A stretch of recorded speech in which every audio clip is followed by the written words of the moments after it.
Hi everybody, it's Cindy the Scrapologist. Thanks for watching. I am super excited. I have a new product that I'm going to be putting in my shop. This is the first one, and what I'm going to be calling this is the This and That Journal Kit. And the reason why I'm calling it the This and That kit is because it has a little bit of this and a little bit of that in it. So that's the name I came up with. If you could see my studio, I love thrift shops and estate sales to buy genuine vintage items, but I'm starting to get a little too much and I want to go shopping again. I want to do some more shopping and find some more finds. So this is my way of destashing and um, passing some of this beautiful antique stuff on to you. But the main thing of this is I have kits in my shop that are very complicated. Not really complicated, but they're kind of more for advanced people. It's a $50 kit with about a series of 15 videos to show you how to make the entire junk journal. And that's fun if you have the time and you want to do that. But I'm getting a lot of requests for people that just don't have the time or the energy, or maybe they're beginners and they want everything already kind of put together for them. So what I've done is put together all of the items you would need to make a junk journal. Everything is here. If you want, all you have to do is sew it in. But you can play around with it and mix things around. So let me show you what I've done. The first thing you're getting is a piece of quilt binding in a pretty yellow because it goes really nicely with the flowers on here. And this is a double wide, so you can actually get 4. I like to buy this because you can get 4 if you want to cut this down, 4 little ribbons. But you can use that for your book. This book is Dutch, and wait a minute, I looked it up and I have to flick over to Google here. This says Woman Faithfully by Brewer. I had to look it up because I didn't know. This is a vintage book from the 1800s, as are all of my items that are vintage. I go for, generally speaking, 1920 and older. Most of my items are from the 1800s because I love that period. And you've probably heard me say that my husband and I are restoring a house from the 1820s. So, and I'm always on the lookout for items from that period. So this book is from that era. So what I did was I just went ahead and cut out the pages and prepared the book for you with some nice brown Tyvek. Tyvek, sorry. So I've reinforced the spine. This isn't going anywhere. It's nice and sturdy. The spine there's a little bit of wear on the flowers are starting to come off. You know, it's over 100 years old, and it was starting to crack. We were going to lose this spine soon, but with this reinforcement, it's good to go. You can go ahead and use it, and it's not going to fall apart on you. But the cover is just beautiful. It just popped off of that antique bookshelf immediately for me, and I was going to do something with this and make a journal, but it's been sitting there a while, so I'm going to pass it on to somebody else who will love it as much as I did. The first thing that's included, so because the spine's at only 3/4 of an inch, you probably only be able to fit one signature in here. And there are a ton of videos on YouTube as to how to sew a signature in, so I'm not doing any tutorials or anything with this. You'll have to do a little bit of research if you don't know how to do that, but that's the only thing you have to do is sew the signatures in. You don't have to do anything else if you don't want to. It's a complete kit. It is a curved spine, so you probably want to take, let's see if I just have an example. You probably want to take, excuse me, a piece of paper or cardstock that's at least the same size as this Tyvek, and sew your signatures onto that and then glue it down. That would be my recommendation. The first thing that I included was this piece of paper because I think that it almost matches, except for the color, the cover. It's just perfect. So if this were my journal, what I would do is take this piece and put it in here as your end paper before you sew anything down. Glue this down nice and solidly, and look at how gorgeous that's going to be to have these be your end papers. It just matches perfectly. So I provided that for you in the right size. And then you get a stack that can be made into your single signature, and these are already kind of cut down for you. You might want to trim them a little bit. They're thicker papers, so they're starting to kind of stick out the end here. You probably want to, once you figure out what order, you want to cut down these edges so that everything is nice and even, unless you like it like this. But I provided you with some gorgeous scrapbook papers that are craft paper, so they're nice and thick and good quality. It's not just thin, cheap scrapbook paper, and most of them are flower themed and match the colors of the cover really beautifully. So this is what I was going to do if I was going to make this journal. So I'm just passing the whole thing on to you. So there's a piece of scrapbook paper. I didn't do really any sewing except for this one piece, just to give you an example of how I did this pocket. So if you want to do a little bit of sewing, you can do that, because what I'm going to do is give you, see, these were 12 by 12s and I had to cut them all down. So I'm going to give you the scrap pieces like this that all go with these papers, so that if you want to do some of these undercut pages and pockets, you can. So I threw one in there to give you an example. And then we have some tea-stained paper. This is, you probably can't see it on the camera, but it's faintly lined, and some vintage ledger paper. This is from a company here in Maine that went out of business, that used to sell fly fishing reels, and these are actually they're actual books from 1940 something, which I thought was fun. And look at this page. I mean, the papers that I put in here are just stunning. I just love them. There's some coffee stained paper, an oversized flashcard, more of that scrapbook paper, and this has some glitter on it to make it really fun, pink glitter. Here's kind of an eco page, but this is paper that I bought. I did not make this, but I bought this back in the 1980s, and I believe it was all handmade when I bought it. I still have some in my stash. This is a really fun page. I found a vintage teacher's grade book from the 1940s, and it has some grades in there, and yeah, so you can totally journal on this. Here is a vintage encyclopedia page, more of the scrapbook paper, coffee stain paper. Here's an example of, you can just take these undercut pages, these trimmings, I guess you would call them, and just stick them in here as undercut pages. That's perfectly fine. And again, because they're on craft paper, the back side is lovely too for whatever you want to do with it. And then here's another encyclopedia page. Oh no, this is oh, what's the name I'm looking for? Audubon Society. An Audubon Society page. I love those books. Anytime you can buy an Audubon book, buy it, because the images are gorgeous. And coffee stain paper, and you can see my technique with I have a video on how I do this, but you can see that there's kind of coffee stains on there, and the paper's really cool. It's not just one-dimensional. Scrapbook paper, here's a kind of a calendar page with some vintage pens on it. Another encyclopedia page.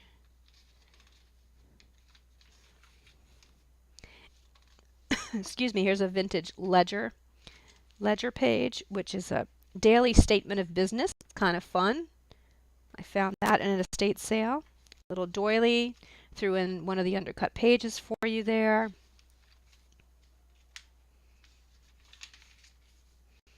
And here's another ledger, a piece of ledger paper. So that's what you get for, see how lovely my coffee stain paper turns out. You have to check out my video. I just love my technique, and it's 2 steps. You don't have to bake it in the oven and everything else. But anyway, there is what you would get for your book. And then I have, oh, and plus you're getting all of the trimmings from the scrapbook paper. And then I made this little envelope out of scrapbook paper, and I have it closed with a little vintage paper clip that's kind of in the shape of a heart. It's a little rusty, which I like. So that will be on there. And these are the smaller goodies that you can use to decorate your pages with. So the first thing I want to show you is the cheesecloth that's in here. There are a whole bunch of things you can do with this. What I like to do is, again, because I'm all about quality, but as few steps as possible. I don't coffee stain this. What I do is I take my ink pad, my Distress ink, which this is Vintage Photo, and I just go through like this and ink it up. So that's what I would do. And then there are there are a whole bunch of things you can do with this, but one thing that you might want to do, it's up to you, is sometimes I like to cut it down. So you'd maybe cut it down to about this big, put it on your spine here, and fray the edges. And see, I did that for this journal. I don't know if you're going to be able to see, but here's the cheesecloth sticking out, and I inked it. I inked it up. Hopefully you can see that. And I really like the look of that.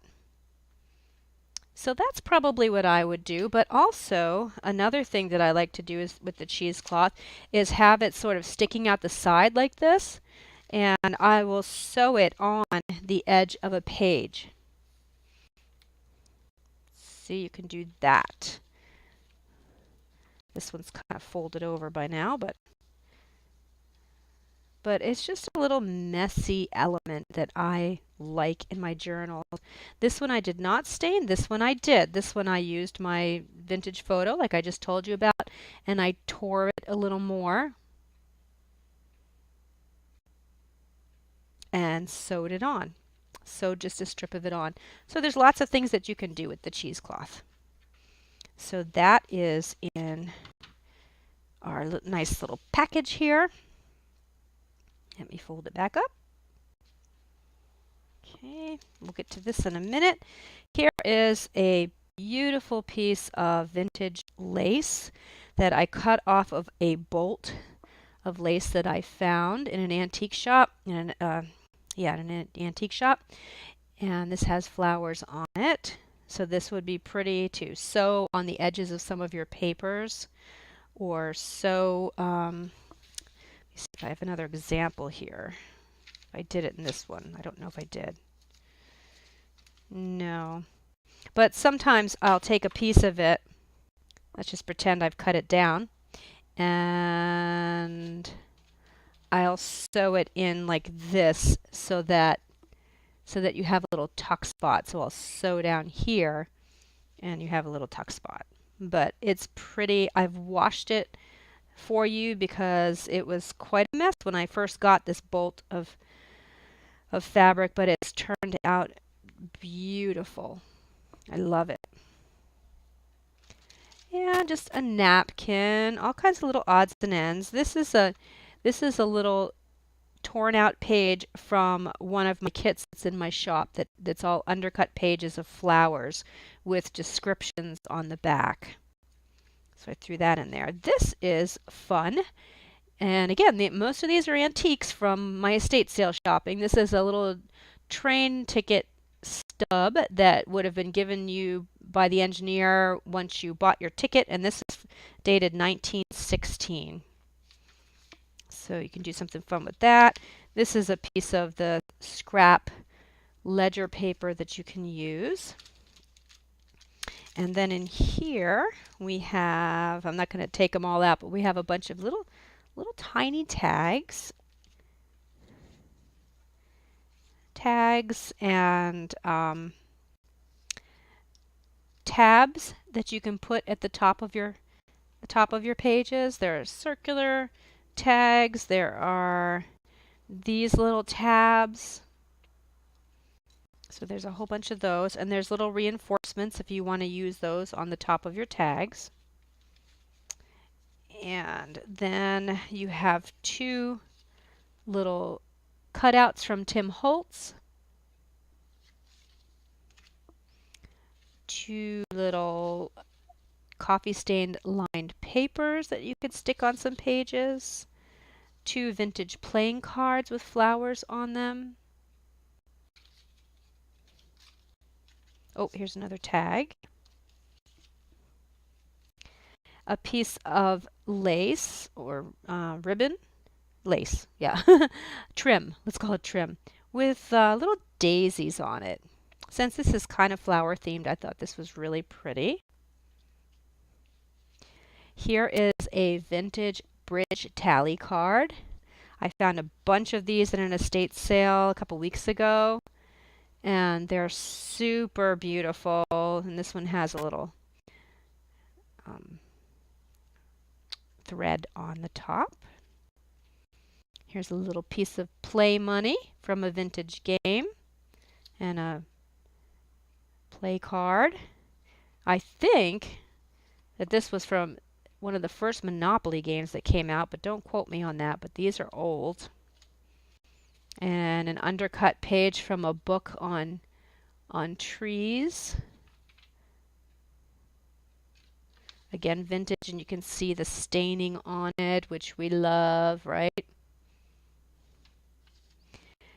And then also in my shop, I have a bunch of these little die-cut butterflies. They're in two pieces. Here's the embossed craft cardstock piece, and then this is out of a vintage book page that I stamped. And what I did was I sewed up the middle. Let's see, and I made garland out of it.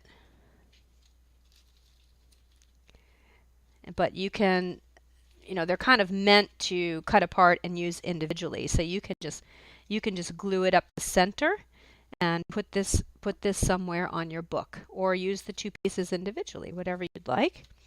Here's a card that I stamped with white on craft. I love that look. I use it a lot. I use my white ink pad a lot. So this you could put somewhere in your book. You could either put it in like this as part of the signature, or you could stick it on a page. Whatever you'd like to do with it. And a little card with a dandelion. I think that's a dandelion on it. So all of that goes in here. And here's your end page and your signature. And it's just make a gorgeous book. You can also take this ribbon, and you can either just tie it around, or before you put your end page on, take your ribbon and glue it down like this. Then put your end page on top, and that's my favorite technique. Then you have your ribbon just already affixed to your book, and you don't lose it, and it's much neater looking, I think. So this is the very first one that I'm going to be selling, the This and That journal kit. I do hope you enjoy it. Let me know if you have any ideas of what you would like to see in your This and That kits. And I'll put the link below. This is just the first one. I'll probably just be doing one at a time for right now because I have a backlog in my shop of orders. I just got a major order today that I've got to try to get out. of 4 items, so that one person ordered, and so appreciative. But that doesn't leave me enough time to do this kind of stuff, so I'll wait until this one sells and then I'll make another one probably. So I hope you enjoy it, and thanks for watching my channel. Don't forget to subscribe and give me a thumbs up. Thank you so much. See you later.